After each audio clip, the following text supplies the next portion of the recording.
Hey everybody, one of my subscribers asked me to do a tutorial for this double color change. And you know what? I'm not going to wait for 100 people to ask me. I'll just do it for him. You know why?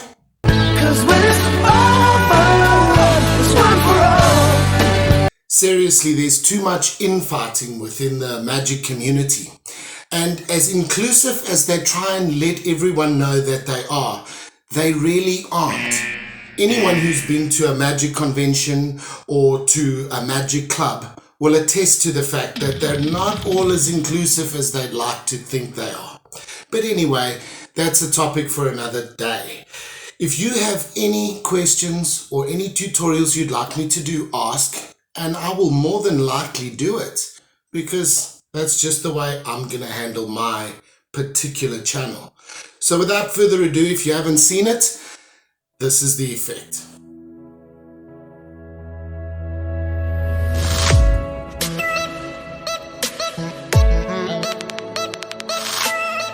Okay, so it's a nice effect. It is angle sensitive, but some things in magic just are. And if you understand your angles and you understand audience management, it's a perfectly doable color change. The problem is you've got to find a context for it in your own magic. You don't just do it because you can, you do it within a trick, perhaps turning a random card into one person's selection, then another person's selection. But then you have to learn how to get out of that or where to put it in. That's up to you. But let's get to the tutorial. What you need is a regular playing card, and then you need a double face playing card. You can learn how to make them on YouTube anywhere. You just learn how to strip and glue playing cards together. And you need a double. The addition that I've made is the addition of double-sided sticky tape on the side of the picture card, because if you look in the light, you can see it barely there, but there's double-sided sticky tape there so that the picture in the queen actually helps disguise it. Then you put the two cards together with the double in front, okay? And the sticky part's also in front. And you hold a slight gap, break, whatever you call it, a slight brief between these two cards. When you wave this hand over the first time, you do nothing, and then you wave it again the second time, and you sort of flick that card off so that it lands between these two fingers, so that when it goes down, it looks like that. But what's actually happening is you're covering it with your hand. So as you go down again, and then you flick it forward like that. Then you don't bring this hand away, obviously, because it's holding the card there. To do the second change, you push that card up. So let me show you again.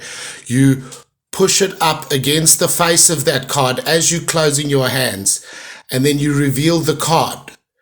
You pinch it in the middle to squeeze the two cards together so that the double-sided tape sticks, and then you can display the card as one, which is much more easy than trying to handle it as one card. You get a lot of magicians out there that can handle two cards as one very beautifully, but my whole argument is, why run when you're not being chased?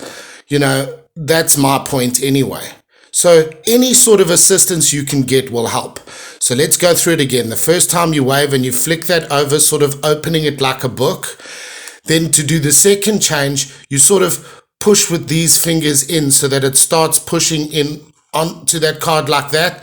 You do the second change. Make sure that the sides are lined up here with these fingers, so that obviously you don't want to stick the two cards together like that. Make sure they're all lined up together like that, and then you take the card, pinch it, and throw it down.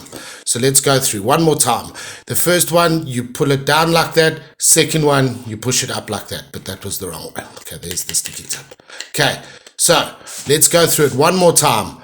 Flick it down so that they can see that card there, and then you push it up like that while you making a gesture with your hand and making sure that it's square before you stick the two cards together as one. So there you go. It's angle sensitive, but trust me, it's doable. You've just got to find a place for it and be able to work your angles. So comment below if you'd like to learn anything, but please be warned, I will teach you sleight of hand with pleasure. But if you just gonna ask me, how does this work? How does that gimmick work? How does the latest thing from Alakazam work? I'm not gonna tell you, because that's not learning. It's just finding out. I will, however, teach you any sort of sleight of hand that you might have issues with, or any sleight of hand that you've always wanted to learn but didn't know where to begin.